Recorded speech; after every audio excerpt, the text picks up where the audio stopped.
భారతదేశం అంటే గుర్తుకు వచ్చేది చీరకట్టు సాంప్రదాయమని ఏపీ హోంమంత్రి వంగలపూడి అనిత అన్నారు. చేనేతను ప్రోత్సహిస్తూ the spirit of Vizag society ఆధ్వర్యంలో విశాఖ బీచ్ రోడ్లో షారీ వాక్ నిర్వహించారు. ఈ సందర్భంగా మంత్రి మాట్లాడుతూ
ఆ ఎక్విప్మెంట్ అటువంటి పరిస్థితుల నుంచి కోవిడ్ లాంటి విపత్కరమైన పరిస్థితుల్లో కూడా వాళ్ళు తట్టుకొని నిలబడి ఈ రోజు మనందరికీ కూడా ఒక సంప్రదాయాన్ని గౌరవించడమే కాకుండా ఇది భారతదేశ సాంప్రదాయం అని ఎన్ని ఇబ్బందులు ఎదుర్కొన్నా కూడా ముందుకు తీసుకెళ్తున్నారు.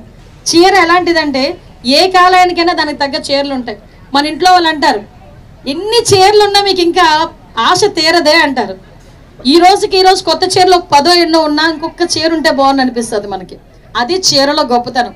అటువంటి ఈ మంచి చీర కాన్సెప్ట్ మీద తీసుకొచ్చి అందులో నన్ను ఈరోజు అందులో మీకులాగే నేను చీరలు పిచ్చేదాన్ని కాబట్టి నన్ను పిలిచి ఈ రోజు కూర్చొని ఇక్కడ నాకు నిజంగా ఒక మంచి అవకాశం ఇచ్చారు, మంచి వేదిక ఇచ్చారు. నిజంగా thank you so much of spirit of Vizag వాళ్ళకి. కలలు కనండి, వాటిని సాకారం చేసుకోవడానికి కష్టపడండి అని అబ్దుల్ కలాం మాటల్లో నిజం చేస్తూ విద్యార్థుల్లో ఎల్లప్పుడూ ఆత్మవిశ్వాసాన్ని నింపుతూ వీఆర్ ద బెస్ట్ అని చాటు చెబుతున్న విద్యా సంస్థ ద గ్లోబ్ స్కూల్ రేపటి తరానికి ఉన్నత విలువలతో కూడిన విద్యార్థులను తీర్చిదిద్దాలనే ఆశయంతో మన మధురవాడ అయోధ్య నగర్ లో ఉన్న ద గ్లోబ్ స్కూల్ ఇటీవల విడుదలైన ఎస్ఎస్సి ఫలితాలలో అత్యధిక మార్కులతో ఒక ప్రపంచం సృష్టించింది.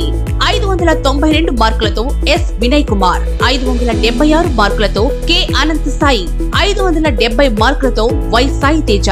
వీటితో పాటు 16 మంది విద్యార్థులకు 500 పైబడి మార్కులు, 7 విద్యార్థులకు 550కి పైగా మార్కులు సాధించి తల్లిదండ్రులు తమపై ఉన్న నమ్మకాన్ని నిలబెట్టుకున్నారు.